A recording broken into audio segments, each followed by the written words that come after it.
Bueno, hermanos, damos gracias al Señor por tener esta oportunidad de estar con ustedes nuevamente, siempre alrededor de las Escrituras, la palabra de Dios, que tiene poder no solo para salvar, sino para transformar también nuestras vidas.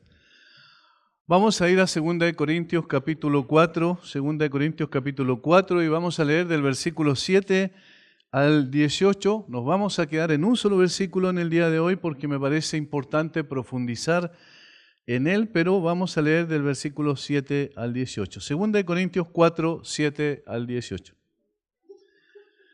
Pero tenemos este tesoro en vaso de barro para que la excelencia del poder sea de Dios y no de nosotros.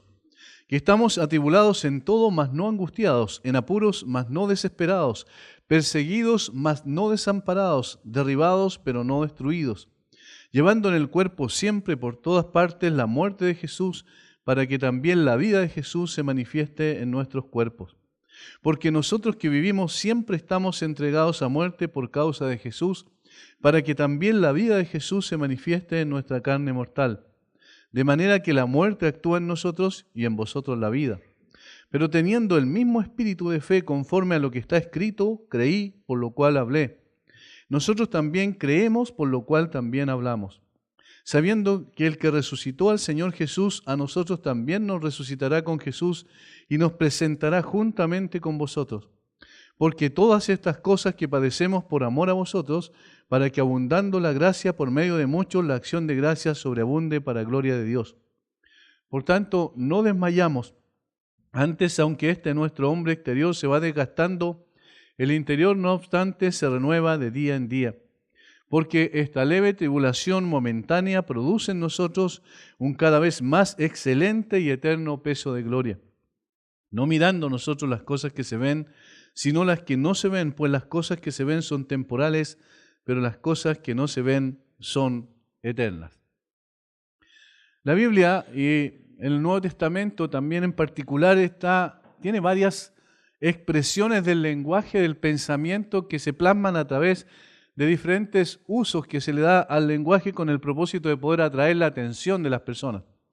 Y una de las que aparece normalmente en el Nuevo Testamento, tanto usada por el Señor Jesucristo como por el apóstol Pablo, son las paradojas. ¿Qué es lo que es una paradoja? Una paradoja es un dicho o un hecho que es contrario a la lógica. Y una figura también se puede definir así del pensamiento que consiste en emplear expresiones que aparentemente envuelven contradicción. Y esta última parte es importante, que aparentemente envuelven contradicción. Por ejemplo, versículo 18 de lo que hemos leído, no mirando nosotros las cosas que se ven, sino las que no se ven. ¿Cómo vamos a ver las cosas que no se ven? Esa es una aparente contradicción, pero obviamente está llamando la atención sobre algo importante, por eso se utiliza este tipo de lenguaje. Versículo 8, que estamos atribulados en todo, mas no angustiados. ¿Cómo? Estamos atribulados, pero no estamos angustiados. El Señor Jesucristo usó también mucho esta forma de expresión. Por ejemplo, cuando dice Él, porque todo el que quiera salvar su vida, la perderá. Y todo el que pierda su vida por causa de mí, la hallará. ¿Cómo voy a perder la vida y al mismo tiempo ganarla? ¿Cómo puede ser posible salvar la vida muriendo? Para ser exaltado debemos humillarnos, dice en Mateo 18, versículo 4. Para ser primeros debemos ser postreros. Esa es otra aparente contradicción. El famoso pasaje de Mateo, de Pablo, donde él enseña respecto a su propia experiencia con el Señor, cuando el Señor le dice, me ha dicho, bástate mi gracia porque mi poder se perfecciona en tu debilidad. Por tanto, de buena gana me gloriaré más bien en mis debilidades para que repose sobre mí el poder de Cristo. Por lo cual, por amor a Cristo, me gozo en las debilidades, en afrentas, en necesidades, en persecuciones, en angustia, porque cuando soy débil, entonces soy fuerte. ¿Cómo, Pablo? ¿Eres débil o eres fuerte? ¿Se dan cuenta? Esas son aparentes contradicciones. Otra que utiliza el autor de Hebreos, cuando dice que Moisés se sostuvo como viendo al invisible. Como viendo al invisible. Si es invisible no se puede ver. ¿Entienden? Esas son paradojas. pero otra vez son aparentes contradicciones, de modo que lo que el Señor dice o utiliza este tipo de lenguaje para que nosotros podamos abrir los ojos, para que podamos colocar mucha atención, porque lo que Él va a decir es muy importante, nos va a dar enseñanzas y lecciones extraordinarias.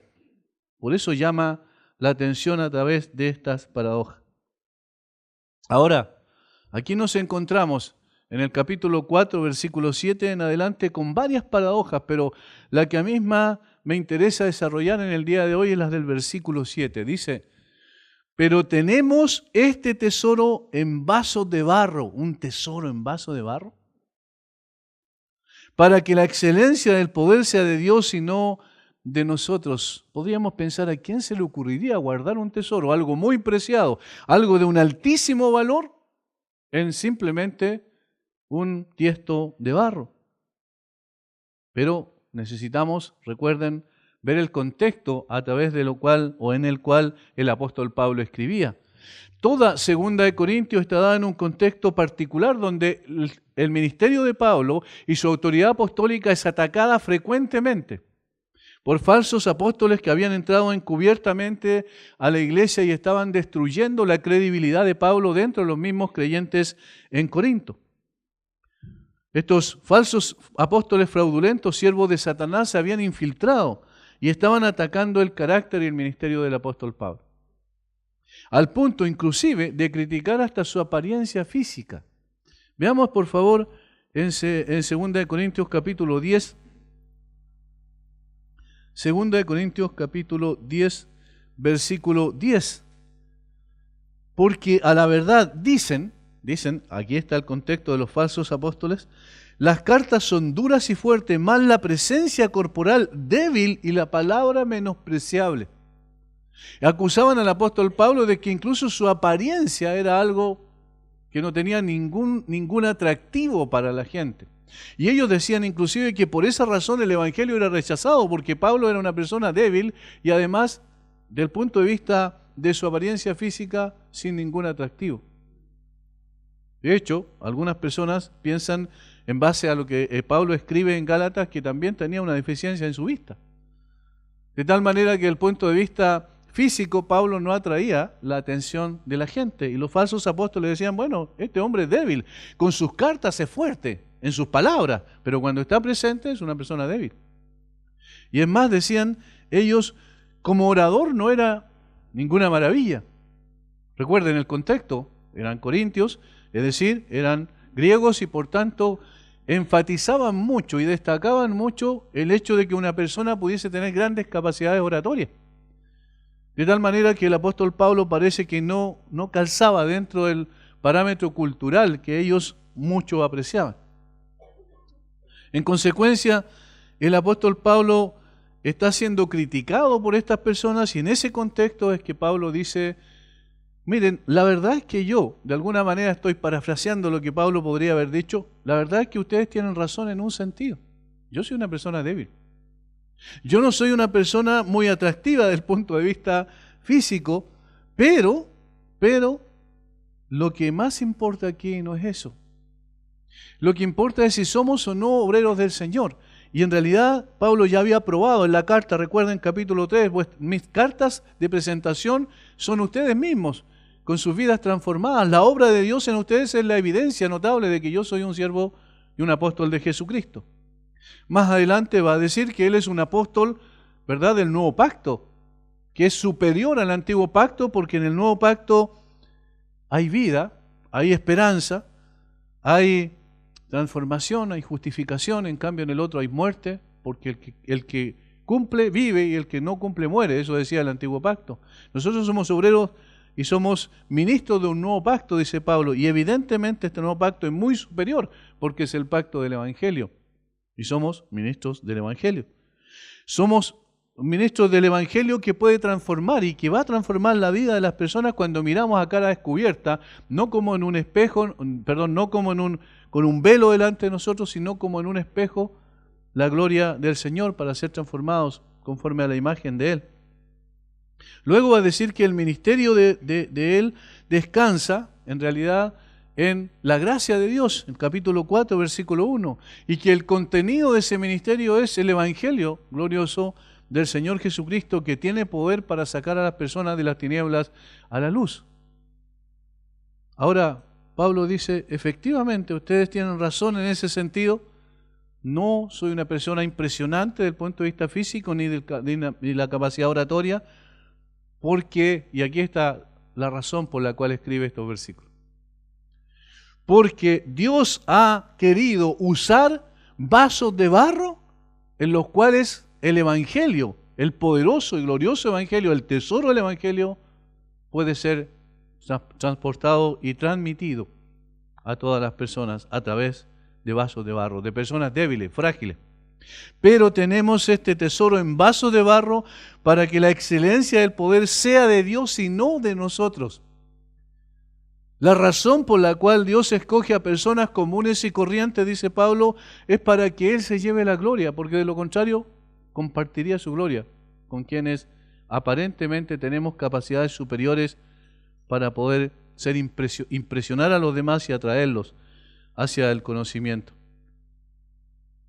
Por tanto, aquí hay tres cosas en el versículo 7 que yo quiero compartir esta mañana con ustedes que me parece importante, y particularmente importante porque nos muestra tal como somos delante de Dios. Cada creyente, en definitiva, es eso, un vaso de barro común y corriente, personas que no tenemos ninguna importancia desde el punto de vista de la sociedad, pero que Dios ha querido llamar a la salvación y luego llamar también a poder usarles como instrumentos para llevar el tesoro del Evangelio. Lo primero que vamos a ver es el tesoro del Evangelio. Noten la conexión, versículo 7, pero necesitamos ver el versículo 6 porque implica un contraste.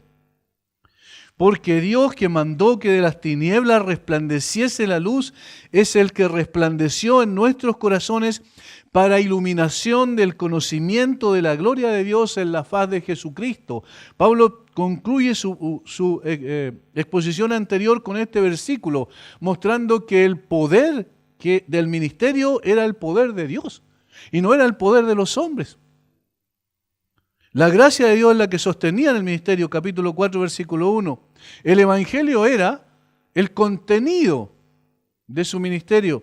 Y luego el versículo 6, el poder del Evangelio no estaba en un hombre, sino en Dios. Porque Dios, que mandó, que ordenó, que dijo y existió, como dice el salmista, que de las tinieblas resplandeciese la luz. Recuerden en Génesis capítulo 1 al 3, que de las tinieblas resplandeciese la luz, es el que resplandeció en nuestros corazones para la iluminación del conocimiento de la gloria de Dios en la faz de Jesucristo. Ese es el tesoro del cual Pablo va a hablar en el versículo 7.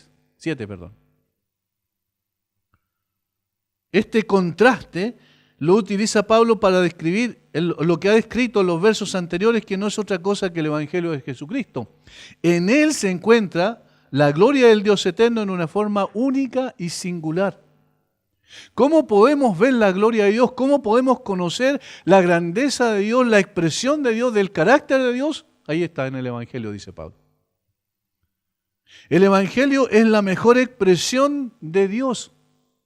Como alguien bien dijo, en el Evangelio se abarca todo lo que nosotros podemos pensar y entender, porque allí está el conocimiento más profundo, las verdades más excelentes están solamente en el Evangelio.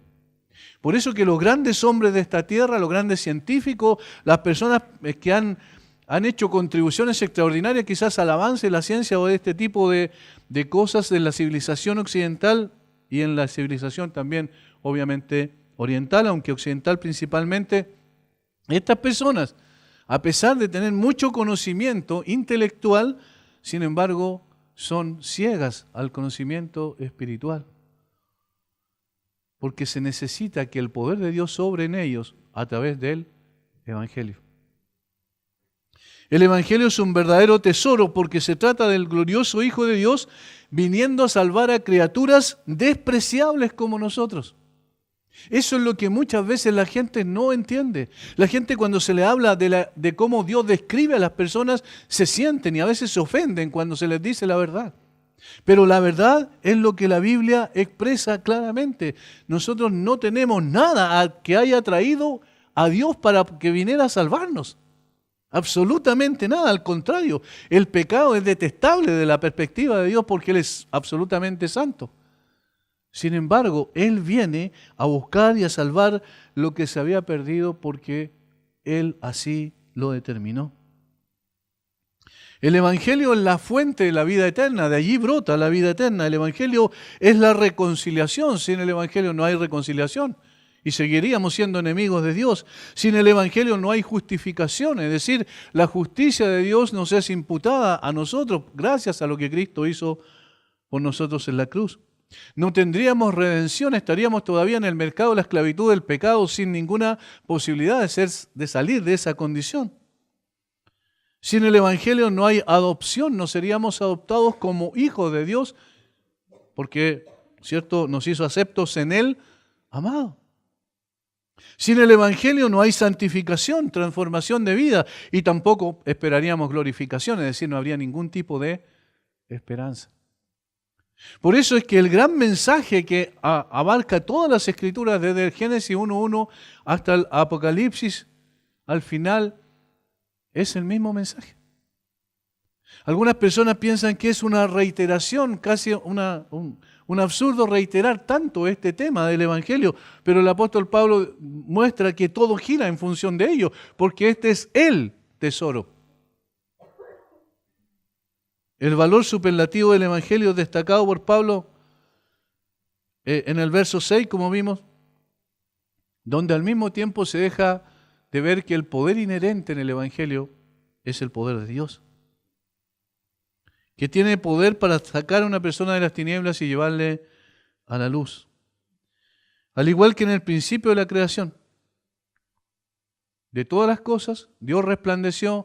En la regeneración de una persona, Dios resplandece también en el corazón humano, sacándolo de las tinieblas para llevarlo a la luz.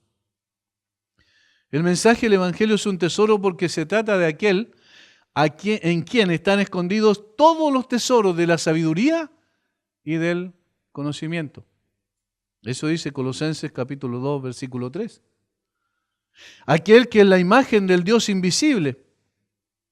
Colosenses 1.15, en quien habita toda la plenitud de la deidad. Colosenses 2.9.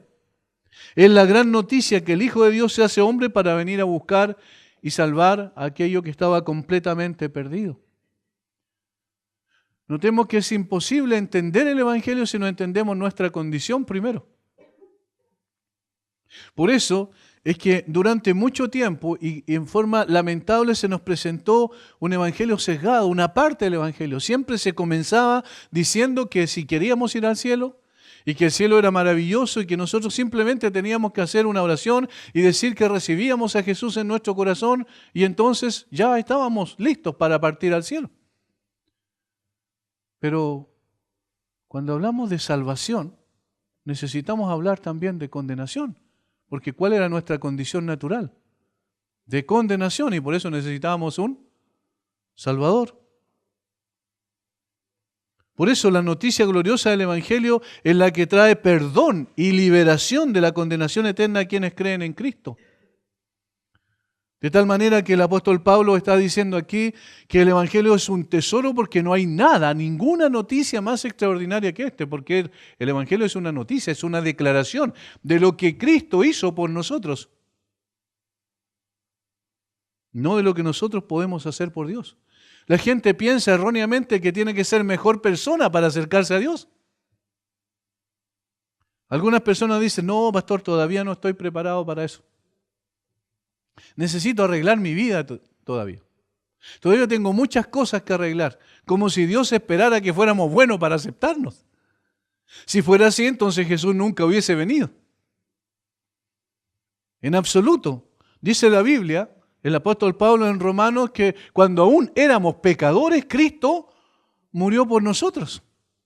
Porque es imposible, si Dios hubiese estado esperando que fuéramos buenos, nunca nadie podía haber sido salvado. No existe ni existirá un mensaje de igual o mayor valor que el del Evangelio.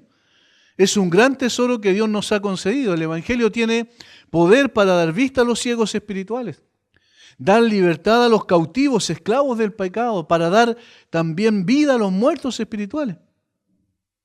El mismo apóstol en Romanos 1, 16, 17 dice que el Evangelio es poder de Dios. Poder de Dios para salvación, porque en el Evangelio la justicia de Dios se revela por fe y para fe, mas el justo por la fe vivirá. Este gran versículo que transformó la vida del gran reformador Martín Lutero. Por eso es tan importante, por eso la Biblia se centra en ello. Por eso la cruz es, en definitiva, la cumbre de la revelación de Dios. Y el apóstol Pablo va a decir, el mensaje que nosotros transmitimos como ministros del nuevo pacto es este, el Evangelio, el que da vida, el que justifica, el que ofrece perdón a los perdidos, el que trae a la gente al conocimiento de la verdad, el que resplandece en sus corazones para la iluminación del conocimiento del Señor Jesucristo.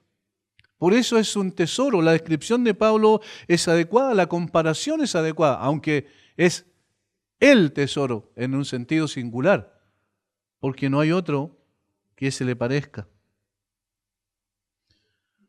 Nos faltan seguramente palabras para describir adecuadamente el valor sin igual del Evangelio, por eso Pablo lo compara con un tesoro. Este es el mensaje que él siempre predicó. Dice, ay de mí si no predico el Evangelio. Dice que me es impuesta necesidad.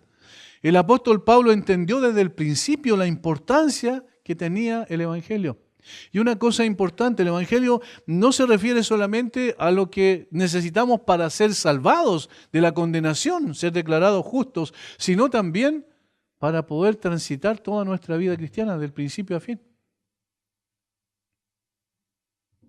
Ahora, habiendo destacado esto, y esta es la paradoja, Dios ha establecido que este glorioso tesoro sea puesto en vasijas de barro, comunes y corrientes. Y esto nos lleva a lo segundo, el tesoro del Evangelio en vasos de barro. Hermanos, esto es extraordinario. La verdad es que no podemos entender por qué Dios hizo eso, porque tenía a los ángeles para transmitir su palabra, para llevar el Evangelio y cubrir toda la tierra en un momento. Pero escogió a los mismos hombres que salvó para poder usarlos como instrumento. La palabra aquí que se traduce como vaso de barro implica un vaso de arcilla cocida, simplemente. Estos vasos tan simples y ordinarios que no tenían mayor valor. Si alguno se rompía, nadie se preocupaba porque se rompía un vaso de eso, porque era fácil de conseguirlo. El valor era ínfimo. Eran cosas tan simples que nadie le daba mayor importancia. Tenían escaso valor monetario, eran frágiles, eran fáciles de romper, desechables, por tanto totalmente reemplazables. Es decir, si se rompía uno, se tomaba otro y no había problema. Estos vasos de barro se usaban principalmente para propósitos comunes, ordinarios. Por ejemplo, en la antigüedad la basura y los desechos humanos se almacenaban y transportaban en estos recipientes. ¿Qué importancia tenía? Tal como Pablo le dice a Timoteo que había vasos para usos viles en 2 Timoteo 2:20. De tal manera que Pablo está usando una ilustración que apunta a lo indigno y sin valor intrínseco que tenían estos recipientes, pero contenían un tesoro de valor incalculable. Y por eso es que es extraño, por eso es que para la lógica lo encontramos un poco absurdo. Hoy día se hacen cajas fuertes, ¿cierto? Para guardar las cosas más valiosas. En ese tiempo eran simples vasos de barro. En el contexto lo que el apóstol está destacando es que está diciendo, sí, ustedes tienen cierta razón, le dice, cierto, a los apóstoles fraudulentos que trataban de minar su credibilidad entre los corintios. Él mismo se había descrito a sí mismo, el mismo apóstol Pablo, como el más pequeño de los apóstoles, dice él, que no soy digno de ser llamado apóstol porque perseguía la iglesia de Dios, 1 Corintios 15:9. Es decir, Pablo entendía quién era, no era un hombre que pensaba que era mucho más de lo que realmente era. Y él mismo fue el que enseñó que nadie tenga, ¿cierto?, un más alto concepto de sí que el que debe tener. De tal manera que Pablo sabía que era un vaso de barro. En otra ocasión dijo que Cristo Jesús vino al mundo para salvar a los pecadores, de los cuales yo soy el primero, dijo Pablo. 1 Timoteo 1:15. Él entendía perfectamente quién era. No había una autovaloración, una sobrevaloración de parte de él superior a la que debía tener. Pablo era consciente de su debilidad y su fragilidad. Por esa razón se describe a sí mismo de esta manera. Ahora, esto describe no solo a Pablo y a sus colaboradores, sino también a todos y cada uno de los creyentes en todas las épocas, en todos los tiempos. Las imperfecciones de simples vasos de barro contrastan fuertemente con la gloria del Evangelio de Jesucristo, que es el tesoro. Y allí precisamente se aprecia la gracia de Dios al usar simples vasos de barro para llevar su Evangelio. Esta fabricación artificial que el hombre estableció de un sistema religioso jerárquico donde habían personas arriba y que mandaban a este y este mandaba a este otro y finalmente llegaba al final de la pirámide donde todos los demás servían a los que gobernaban sobre ellos, eso es totalmente antibíblico. La Biblia establece que cada uno de los creyentes somos personas de igual valor y dignidad delante de Dios. Y nadie es superior a otro. Simplemente en la iglesia se establecen funciones distintas. Porque todos somos vasos de barro. Y hay un solo tesoro que es el que hay que exaltar, que es el Evangelio de Jesucristo. Siempre ha sido así. No existe ningún ser humano que no está sujeto a imperfecciones. Por ejemplo, hagamos un recorrido por la historia. El amigo de Dios, ¿recuerdan quién era? Abraham, el gran hombre de la fe, el padre de la fe, fracasó en varias ocasiones al querer ayudar a Dios a cumplir su promesa por medio de sus planes en la carne pecaminosa. ¿Recuerdan cuando le dijo, ¿y quién me va a heredar, mi mayordomo Eleazar? Y después que Dios le dice, no, sino que un hijo te heredará, un hijo tuyo. Luego resiste a la tentación de que Sara le ofrece la sierva egipcia. Y sabemos las consecuencias que eso trajo. Y finalmente, cuando no tenía ninguna posibilidad de nada, no tenía ningún plan, entonces el Señor trae y le concede a Isaac tal cual como se lo había prometido. Pero él fracasó en ese sentido. Pero fracasó principalmente también en el hecho que mintió descaradamente para proteger su vida cuando dijo que Sara era su hermana en 2 ocasiones. Entonces miramos a este hombre y decimos, es el padre de la fe. Es imitable lo que él siguió. Y sí, efectivamente, la fe que él manifestó es imitable, pero no necesariamente toda su vida, porque era un vaso de barro nomás.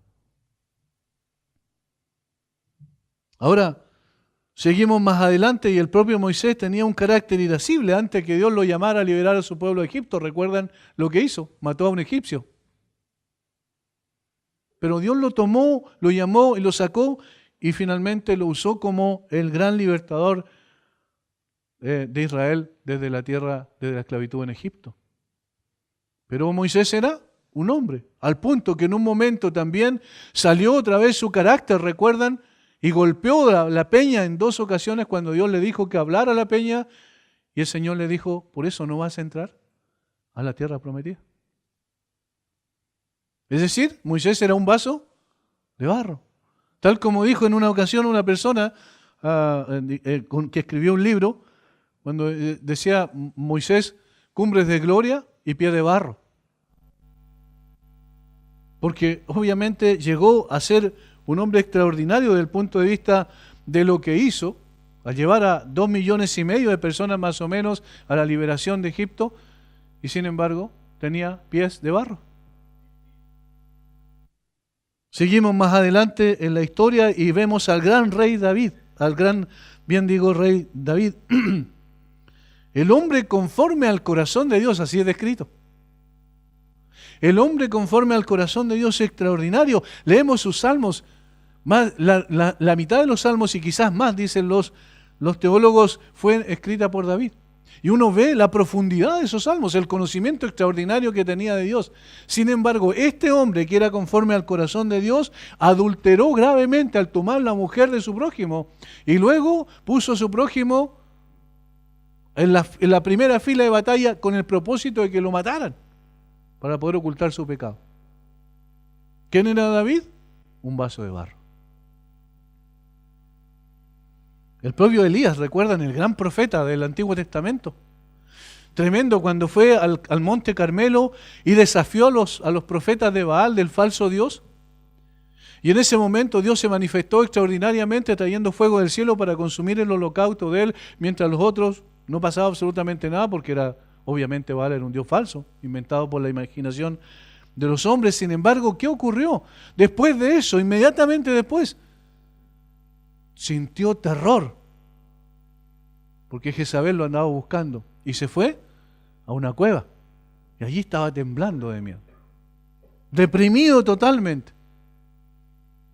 Dios tiene que irlo a buscar para levantarlo otra vez. ¿Quién era entonces Elías? Un vaso de barro.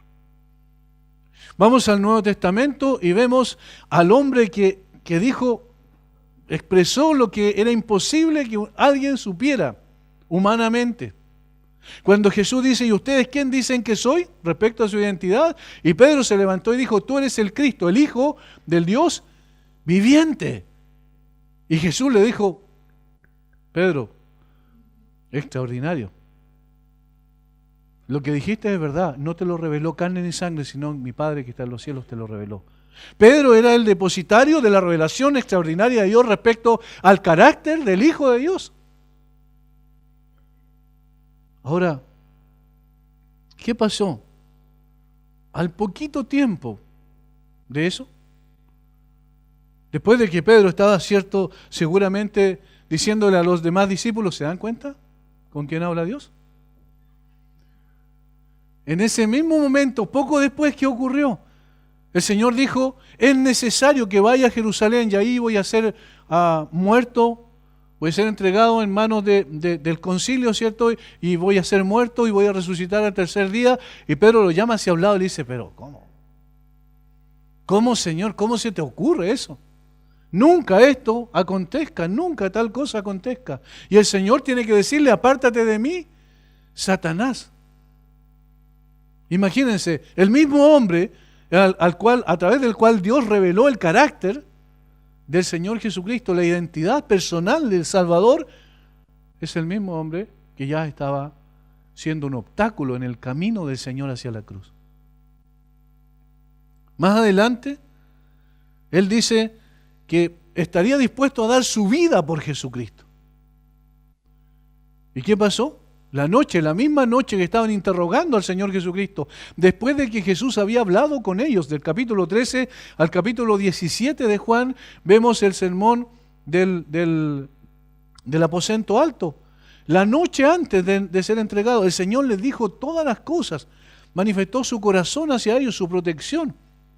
Y en un momento dado, después, unas horas después, Pedro está mirando qué está pasando con el juicio a Jesús en el patio de Anás, y allí están calentándose los testigos falsos que muchos de ellos, cierto, que habían llamado a los hombres para acusar a Jesús. ¿Y qué ocurrió con él? Le dijo, oye, tú eres Galileo, tienes el acento, tú andabas con él. Yo no le conozco. Y después le vuelven a insistir en 3 ocasiones, recuerdan, y al final dice, por favor, en otras palabras, déjenme tranquilo, yo no tengo idea quién es ese. Imagínense, el mismo que había dicho que en realidad lo iba a seguir, incluso iba a dar su vida por él. ¿Quién era Pedro? Un vaso de barro. Ahora, el Señor le usó para que ese vaso de barro fuera el instrumento para guiar al resto de los apóstoles después. ¿Se dan cuenta cómo Dios toma a personas comunes y corrientes para usarles como instrumentos a través de los cuales lleva el glorioso mensaje del Evangelio? El mismo Juan, otro de los apóstoles destacados del Señor Jesucristo. Pedro, Juan y Jacobo pertenecían al círculo íntimo, ¿recuerdan? Pero Juan y Jacobo tenían un apodo. ¿Y cómo les decían? Los hijos del trueno. ¿Y por qué le decían eso? Por su carácter. ¿Recuerdan cuando en una ocasión salieron a evangelizar y en una aldea samaritana le dijeron que no? Y Juan y Jacobo se acercaron a Jesús y le dijeron: haz que descienda fuego del cielo y consuma toda esa población. ¿Recuerdan? Bueno, ese mismo Juan es el que escribió los versos que leímos delante. Ese mismo Juan fue el que posteriormente es conocido como el apóstol del amor. ¿Entienden? Eran personas, eran seres humanos de carne y hueso, eran personas falibles, eran vasos de barro. Y eso es lo que somos cada uno de nosotros. Y por eso es que no hay lugar para el orgullo en la obra de Dios. Nosotros no hemos de levantarnos como personas importantes, como personas que somos especiales y que la gente nos mire, mira cómo Él es. Estamos nosotros en la iglesia para poder llevar el tesoro y destacar el tesoro. Porque ¿a quién le importa la vasija? Lo más importante es el tesoro. Cuando alguien trae un regalo, ¿a quién le importa tanto el envoltorio del regalo? ¿Qué es lo que quiere ver? El regalo en sí.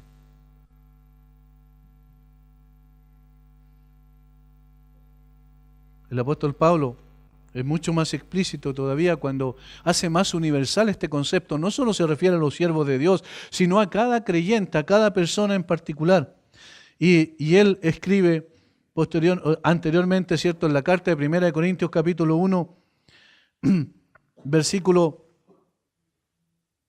24, 23 en adelante.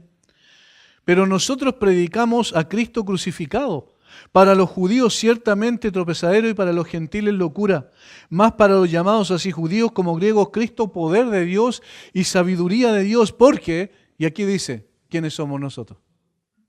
Porque lo insensato de Dios es más sabio que los hombres y lo débil de Dios es más fuerte que los hombres. Pues mirad, hermanos, vuestra vocación, vuestro llamado, mírense ustedes mismos, que no sois muchos sabios según la carne, ni muchos poderosos, ni muchos nobles, sino que lo necio del mundo escogió Dios para avergonzar a los sabios, y lo débil del mundo escogió Dios para avergonzar a lo fuerte, y lo vil del mundo y lo menospreciado escogió Dios, y lo que no es para deshacer lo que es, a fin de que nadie se jacte en su presencia.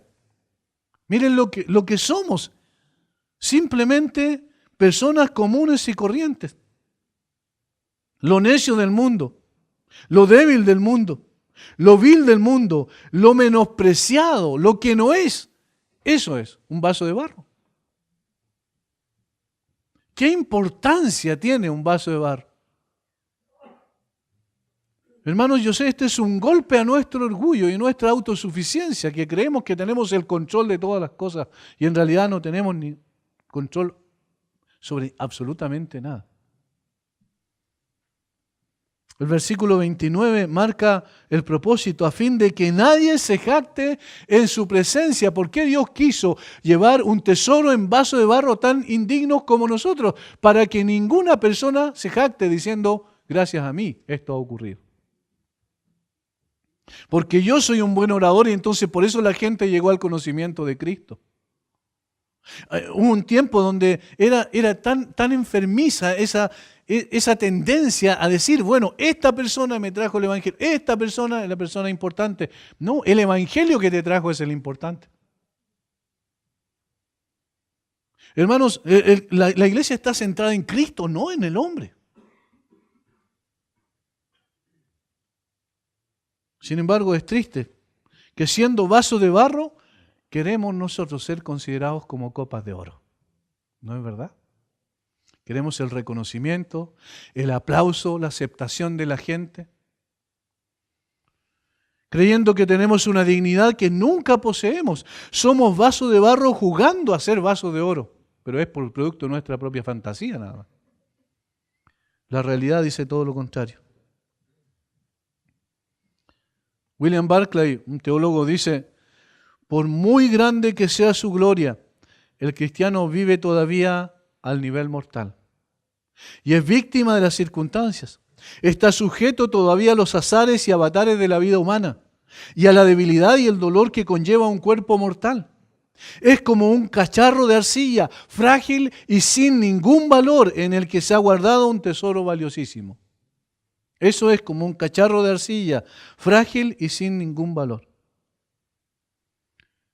El salmista David hace una descripción tremenda de esto. Cuando en su propia vida, mirando su propia circunstancia, medita sobre lo que es el hombre y describe categóricamente en un concepto antropológico que a la gente no le gusta escuchar, pero es una verdad absoluta. Y en el capítulo 39, versículo 4 en adelante, dice: hazme saber, Jehová, mi fin y cuánta sea la medida de mis días. Sepa yo cuán frágil soy. He aquí diste a mis días término corto y mi edad es como nada delante de ti. Ciertamente es completa vanidad todo hombre que vive. Ciertamente como una sombra es el hombre. Ciertamente en vano se afana, amontona riquezas y no sabe quién las recogerá. Miren, esta reiteración es que es una especie de hebraísmo. Siempre la reiteración implica algo en la Biblia. Ciertamente, ciertamente, ciertamente. Esta es la misma palabra que usó al principio cuando dijo que si el hombre come del fruto que Dios le había prohibido, del árbol que le había prohibido, ciertamente morirás. Ese es amén, amén. Lo mismo que Jesús dijo en el Nuevo Testamento. Tenlo por seguro, así es. Y hay 4 cosas. Yo no voy a desarrollarlas cada una, pero hay 4 cosas aquí que describen realmente al ser humano. Primero, su fragilidad. Sepa yo cuán frágil soy. Y un cacharro de arcilla no es eso, frágil. Se rompe en cualquier momento, porque es barro cocido. Se golpea con algo y se acabó. Ya no tiene importancia. He aquí diste a mis días término corto y mi edad es como nada delante de ti. Temporalidad, somos seres temporales, pasajeros, circunstanciales, pero aquí está la diferencia. El tesoro que llevamos va a seguir adelante. Es decir, es eterno, permanece. El evangelio glorioso del Señor Jesucristo va a seguir siendo efectivo y eficaz. Nosotros somos seres temporales.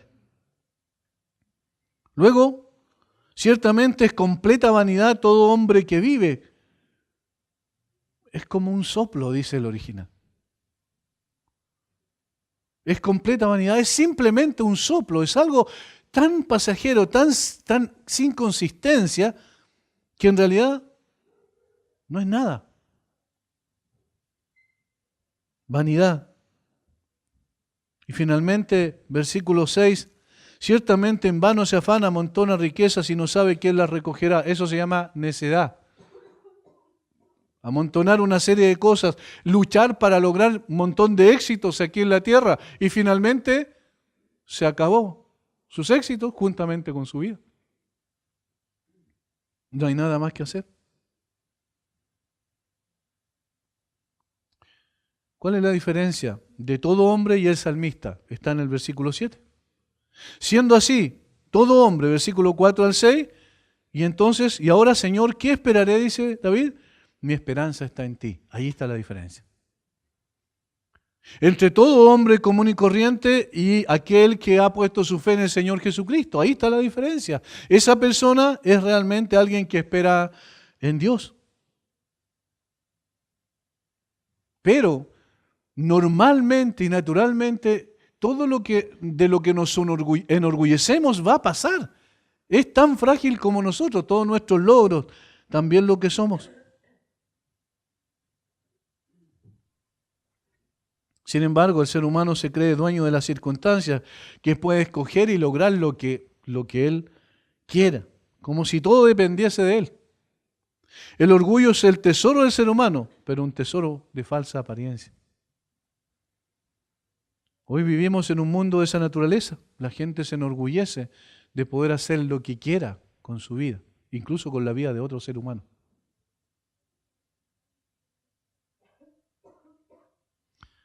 Y esto no solo es prerrogativa de los incrédulos, también de los creyentes. Los creyentes también tenemos ese aguijón molesto y detestable con el cual luchamos siempre. El orgullo es nuestro peor enemigo, sin duda. Lo que realmente caracteriza al ser humano es su debilidad, no su poder. Es decir, la característica principal del ser humano es su debilidad, pero él cree que es su poder. Pascal decía, una gota de agua o un soplo de aire lo pueden matar. Una gota de agua, un soplo de aire lo pueden matar. Así somos. Alguien escribió, ¿quién es digno de ser un contenedor de luz y gloria de Dios? La persona más inteligente no es lo suficientemente inteligente. La persona más pura no es lo suficientemente pura. La persona más espiritual no es lo suficientemente espiritual. La persona más talentosa no es lo suficientemente talentosa. Todos somos solamente vasos de barro que tienen un gran tesoro inexplicable. Hermanos, eso implica una responsabilidad tremenda, así como un privilegio grande. Llevar un tesoro, ser portadores de un tesoro es un privilegio, pero también una gran responsabilidad. Dios no escogió a los mejores hombres según el mundo. A los inteligentes podía haber escogido como a los griegos, ¿cierto? Podía haber llamado a un famoso filósofo griego con una capacidad extraordinaria de análisis, de reflexión, de exposición, un gran orador como los romanos tenían.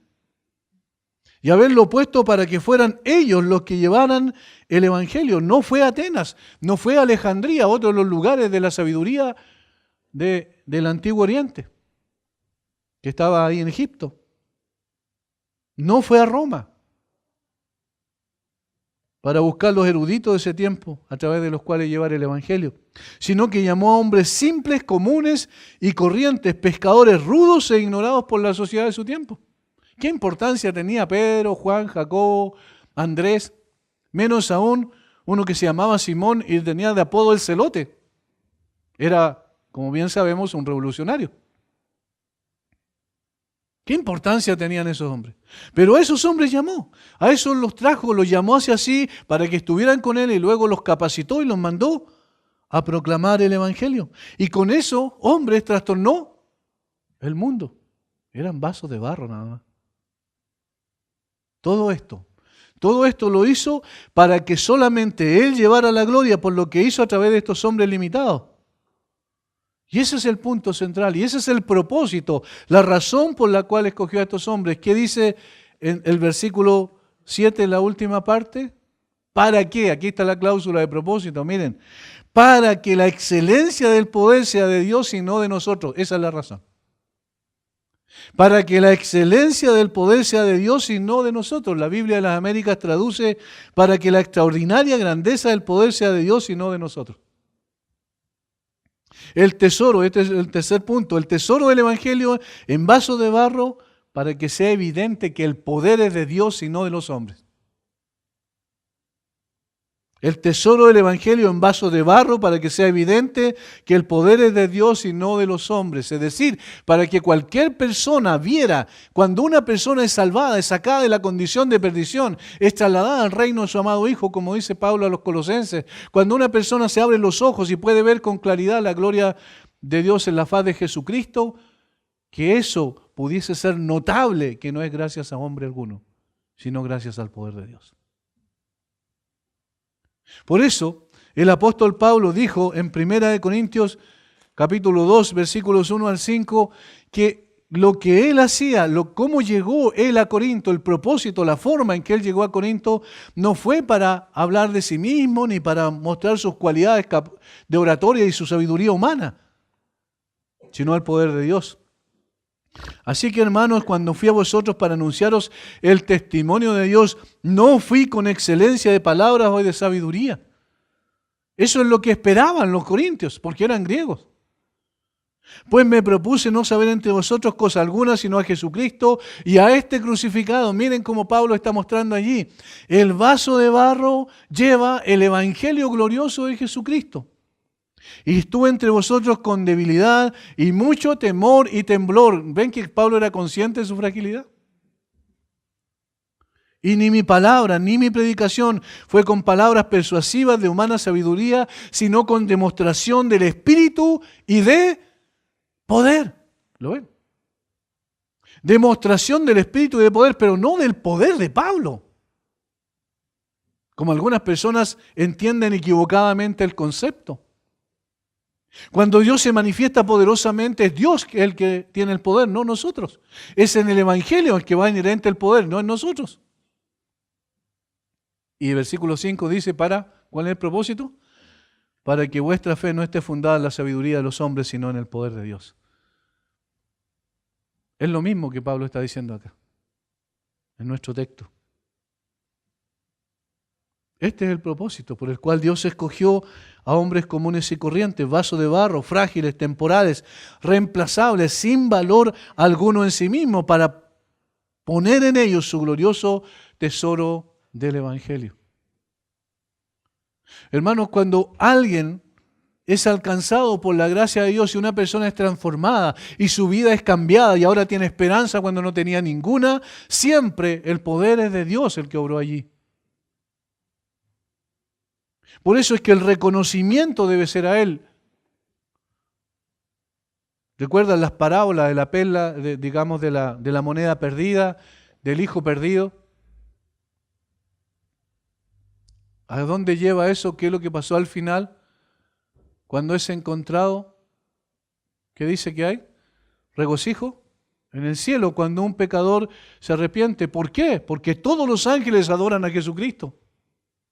Porque gracias a Él esa persona llegó a salir del lugar de condenación, a un lugar de preservación.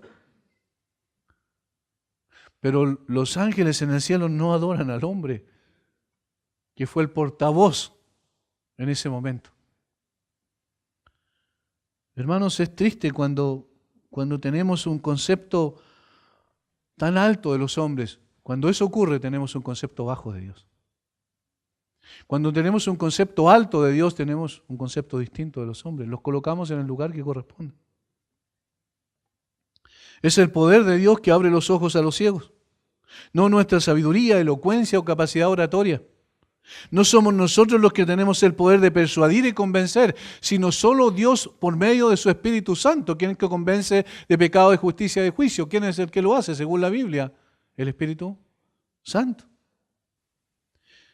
El valor está en el Evangelio, no en los vasos que lo contienen. En el poder de Dios, no en la debilidad humana.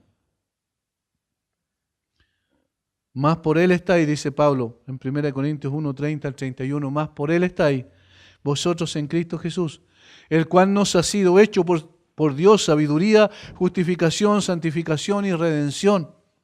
¿Para qué? Miren, para que, como está escrito, el que se gloría, gloríese en Él, Señor. Es el poder de Dios. Dios no desea ver que las personas se preocupen por admirar el recipiente, sino por el poder de Dios en el Evangelio. Sería absurdo que alguien en una cena se ocupe más de los cubiertos que de la comida, ¿verdad? Mira, yo comí con cubiertos de plata. Eran muy lindos, preciosos. ¿Por qué va una persona y se sienta a la mesa? Para comer. Su preocupación principal es la comida. Es como si un cirujano, ¿verdad? Después de hacer una operación extraordinaria que salvara la vida de una persona, la gente pudiese colocar el bisturí con que lo operó en un cuadro y ahí para mirarlo todo el tiempo y recordar que gracias al bisturí pudo salvar su vida. Eso sería ridículo, ¿verdad? ¿Qué es lo que es lo lógico? Que la persona esté agradecida de la persona que lo hizo, porque ese bisturí es un instrumento, pero el que lo usó es el que tiene que llevar el reconocimiento. William MacDonald escribe al respecto, al escribir Pablo el versículo 7, dice él es casi seguro que estaba pensando en un incidente de Jueces capítulo 7, en el Antiguo Testamento. Allí se dice que Gedeón equipó a su ejército con trompetas. ¿Recuerdan? Cántaros vacíos y antorchas dentro de los cántaros. Al dar la señal, sus hombres habían de tocar las trompetas y romper los cántaros. Cuando rompieron los cántaros, las antorchas resplandecieron. Esto aterrorizó al enemigo. Pensaron que tenían un gran ejército sobre ellos en lugar de solo 300 hombres. La lección es que así como en el caso de Gedeón, dice William MacDonald, la luz solo resplandeció en los cántaros rotos. Así en relación con el Evangelio, solo cuando los instrumentos humanos quedan quebrantados y sometidos al Señor, puede resplandecer el Evangelio a través de nosotros en toda su magnificencia. Solo cuando los instrumentos son quebrantados, solo cuando los instrumentos son puestos en su lugar, solo cuando los instrumentos son bajados del pedestal en el cual se subieron a sí mismos, allí, en ese momento, el Evangelio puede resplandecer. ¿Cuánto nosotros necesitamos, hermanos, ser quebrantados para someter el orgullo? Porque del mismo modo que el Señor le enseñó a Pablo que su poder se perfecciona en la debilidad, así también Dios se glorifica a través de nosotros cuando nos lleva por caminos difíciles, quebrantando nuestro orgullo. Y nos recuerda todo el tiempo, tú eres simplemente un hombre. No eres nada más que un hombre. No te jactes. No aparezcas como una persona tan importante delante de los demás. No busques que los demás te miren y te sigan a ti. Busca que los demás miren y sigan a Jesucristo. Esa es la función única que tenemos nosotros los pastores y también cada uno de ustedes. Si llevan el Evangelio, acuérdense que ustedes son vasos de barro, pero lo que llevan, el mensaje, es un tesoro. Y confíen en lo que Dios puede hacer con eso, no en lo que ustedes pueden hacer. No es su sabiduría. Voy a citar para terminar dos poemas que son parte de canciones. Francis Bevan dice, vasos de arcilla, pobres y descompuestos, mas conteniendo riquezas inconcebibles. Tesoros del cielo brillando esplendentes, Cristo en sus santos aquí revelado. Vasos quebrados y rotos, mas conteniendo riquezas que a los hambrientos siglos con mano generosa y abierta se ofrecen. El Hijo de Dios, su don inefable. ¿Qué más lugar demos, humildes y mansos, inobservados y no conocidos, mas para Dios vasos más santos, de Cristo llenos y solo de Él? Nada terreno que la gloria empañe, nada del yo para ocultar la luz, expresando la historia admirable de Cristo, rotos y vacíos, llenados de Él. Eso es un creyente. Esa es la mejor descripción de un creyente. Tan simples, tan comunes, sin embargo, llevando en nosotros un tesoro tan valioso. Otro poeta de apellido Acton dijo, un gozo secreto es hallar la tarea asignada más allá de nuestro poder, porque así, si algún bien se alcanza, la alabanza suya de cierto es, no nuestra. La alabanza suya de cierto es. Si hay algo digno de alabanza, ese es el Señor y el tesoro del Evangelio. No somos nosotros, somos simplemente portadores de un tesoro. Nunca olvidemos quiénes somos, hermanos, para no enorgullecernos, para no caer en el pedir, el querer, el anhelar que los demás nos reconozcan. ¿Qué importa si el mundo no nos conoce? Lo importante es que el mundo conozca a Cristo. La vida cristiana no está hecha de personas admirables como seres humanos, sino de la persona admirable que es Jesucristo. Él es nuestro tema, Él es nuestra razón de existencia y Él es nuestro glorioso Señor que murió en la cruz por nosotros. El Evangelio es admirable, Cristo es admirable. Nosotros somos sus siervos y Él siempre será el Señor. Demos gracias a aquel que hizo todo esto por nosotros. Padre, gracias por tu palabra. Gracias porque tú humillas nuestro orgullo, nos colocas en el sitio donde nos corresponde estar siempre. Tú debes ser exaltado, tú debes ser admirado, tú debes ser servido y honrado. Por eso escogiste vasos de arcilla comunes y corrientes. Perdónanos, Señor, cuando esos vasos quieren ser y recibir la atención de los hombres. Perdónanos, Señor, cuando esos vasos quieren aparecer como vasos de oro cuando somos simplemente vasos de arcilla.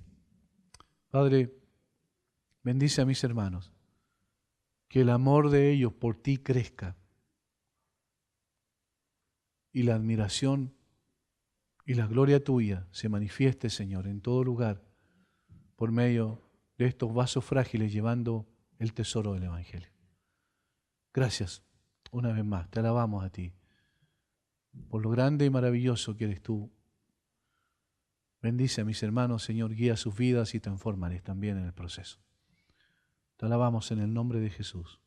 Amén.